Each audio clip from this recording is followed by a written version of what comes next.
नमस्कार दोस्तों, आज हम बात करेंगे गुर्जर जाति के बारे में। अगर आप दिल्ली या उसके आसपास रहते हैं तो आपने हर जगह ये आवाज तो सुनी।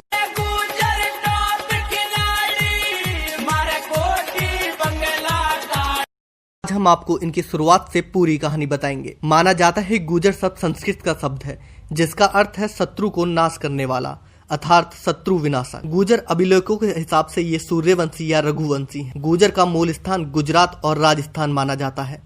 इतिहासकार बताते हैं कि मुगल काल से पहले तक लगभग पूरे राजस्थान और गुजरात में गुर्जरों से रक्षित देश या गुर्जर भूमि के नाम से जाना जाता था।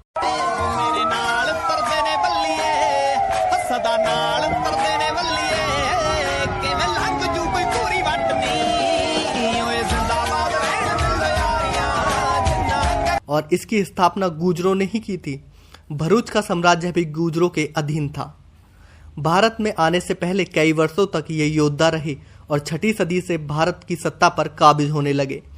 7वीं से 12वीं सदी में गुर्जर कई जगहों पर सत्ता में नाश करनिया गुर्जर का ना धरती पे इंसान रे, गुर्जर ने गुर्जर मारे या मारेगा भगवान रे। बिहार के पाल वंश से और महाराष्ट्र के राष्ट्रकूट शासकों से होती रही थी। 12वीं सदी में आने के बाद एक वक्त ऐसा भी आया कि प्रतिहार वंश का पतन होना शुरू हो गया और यह कई हिस्सों में बंट गया। गुर्जर समुदाय से अलग हुए सोलंकी, प्रतिहार और तोमर कुछ ऐसी जातियां प्रभावशाली हो गईं और राजपूतों के साथ मिलने लगी। अन्य गुर्जर कबीलों में बदलने लगे और उन्होंने खेती और पशुपालन का काम शुरू कर दिया। और फिर इतिहास में कुछ ऐसे ही बड़े गुर्जर नामों ने इन्हें ऊंचाइयों पर पहुंचाया। उन्हीं तेरे प्यो नु सिर पे चीच ना पई हो जिन्नी मेरे गड़गावा वाले गुजरां दी वोट वल्ली। राम बैसला जैसे पराक्रमी हुए जिन्होंने मुगल और जाटों को आगरा में ही रोक दिया।